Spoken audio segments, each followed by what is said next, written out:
have already both been ruled out. So Golden State trails the Houston Rockets by 2 games with 14 to go. And on top of that, Houston holds the tiebreaker. So it's starting to look like the 2 seed is a lock.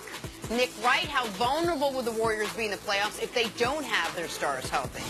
All right, so I think we should adjust the conversation a bit when how we've been discussing Golden State.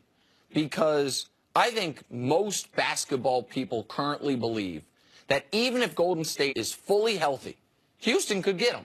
That's how good Houston has been. So obviously, if Golden State's without one of their stars, Houston can beat them. Because I'm not saying Houston definitely would beat them, but Houston's got a great shot to beat a healthy Golden State team. I think that we've seen enough games that even the things that we might put as question marks for Houston, like we just have so much more confidence with Houston than we do, say, for instance, Toronto. Correct. Absolutely. So now when you have injuries in the East, it's not as significant because people aren't bought in to Toronto and their chances of winning the East compared to Houston. Exactly right. So to me, this is a discussion of what would it take for Golden State to get got before the Western Conference Finals? Because right now, we don't know who they're going to play in the first round. But assuming the bracket holds, we know what the 2-3 matchup's going to be. Golden State at 2, Portland at 3. The West, which was jam-packed 3 through 10, it's now jam-packed 4 through 10 because Portland's won 11 games in a row. They're basically firmly your 3 seed.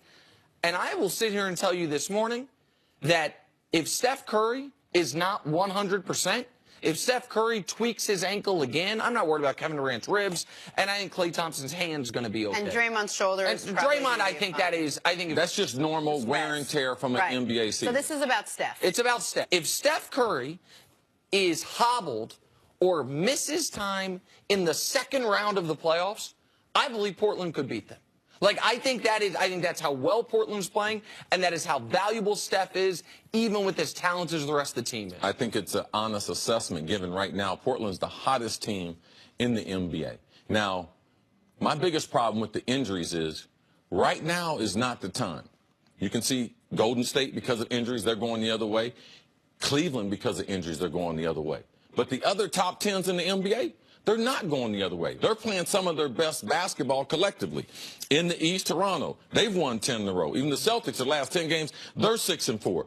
The Cavs are the only team that have a losing record. And then now we have another injury to Golden State. I'm just saying, at this time of the season where teams are trending up, you want to see that chemistry. Man, I have concerns with Golden State because the West is so strong. And this is what we always thought was going to be Golden State's toughest championship. It wasn't because of who they were going to potentially face in the finals only. It was about the other road, step 1, step 2, and step 3 before getting to the Western Conference Finals if they were still alive.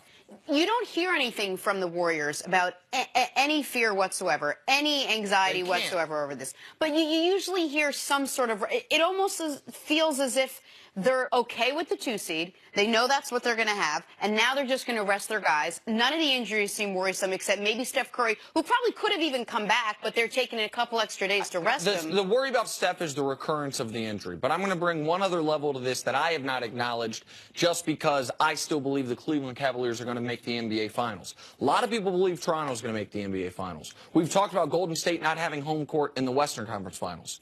They are right now only 1 game up on Toronto. They could potentially, if you believe Toronto's making the finals, Toronto could have home court in the NBA Finals if Golden State gets there. That's something we haven't discussed at all. Just putting it out. All right, we got a break coming up. The Cavs lost again last night, but is it all inevitable until Kevin Love comes back? Next on First Things First, Love solves everything.